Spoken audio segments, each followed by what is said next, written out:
ओम नमस्ते जी। आज हम आपके साथ प्रत्यधिकार के बारे में चर्चा करेंगे,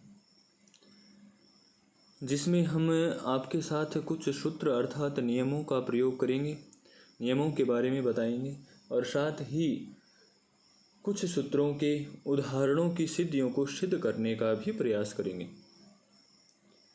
जैसा कि आपको पूर्वकालिक अवगत है, पूर्व में भी हमने अनेकों शब्दों की सिद्धियों को सिद्ध किया है, अनेकों रूपों की सिद्धियों को भी सिद्ध किया है, धातुओं के रूपों की भी सिद्धियों को सिद्ध किया है। इसी प्रकार आज हम प्रत्यधिकार के बारे में पढ़ेंगे। किसके बारे में? प्रत्यधिकार के बारे में। आइए अधिक समय न लगाते हुए हम इसे प्रारंभ करते हैं, जिसमें हमारा प्रथम सूत्र अर्थात नियम। क्या? नियम। सूत्र को ही नियम कहते हैं। अब आप कहोगे नियम किस लिए कहते हैं? अब आपने गणित पढ़ा होगा, हिंदी में उसको सूत्र भी कहते हैं, नियम भी कहते हैं, फार्मूला भी कहते हैं। तो इसी प्रकार ये सब भी क्या हैं? फार्मूले हैं। किसके? कि भाई हम सूत्रों को सिद्ध कैसे करें, सूत्रों के उदाहरणों को सिद्ध कैसे करें। अब जैसे हमारा प्रथम फार्मूला है प्रत्यय। अब इसके नीचे हमने इसका अर्थ दे रखा है, प्रकृति, उपपद, उपाधि, विकार और आगम को छोड़कर 5वें अध्याय की समाप्ति तक प्रत्यय शब्द का संज्ञा रूप में अधिकार रहेगा। कहाँ तक रहेगा? 5वें अध्याय की समाप्ति तक। किन किन को छोड़कर? एक प्रकृति है, एक उपपद है और एक उपाधि और विकार और आगम। इन पांचों को छोड़कर बाकी 5वें अध्याय की समाप्ति तक प्रत्यय शब्द का संज्ञा रूप में अधिकार रहेगा, अर्थात ये अधिकार सूत्र है। इसी के बाद सूत्र आता है दूसरा, हमारा दूसरा फार्मूला आता है परस्य। कौन सा? परस्य। इसका अर्थ भी हम पढ़ लेते हैं, जिसकी प्रत्यय संज्ञा है, अर्थात जो प्रकृति, उपपद, उपाधि, विकार, आगम नहीं है, इनको छोड़कर जिसकी प्रत्यय संज्ञा है वह धातु अथवा प्रातिपदिक से परे होता है। इसका भी 5वें अध्याय की समाप्ति तक अधिकार चलता है। ऊपर भी 5वें अध्याय की समाप्ति तक था, यहाँ भी 5वें अध्याय की समाप्ति तक अधिकार। इन दोनों सूत्रों का 5वें अध्याय की समाप्ति तक अधिकार है। इसी प्रकार अगला सूत्र आता है, इसमें भी कोई परिवर्तन नहीं है।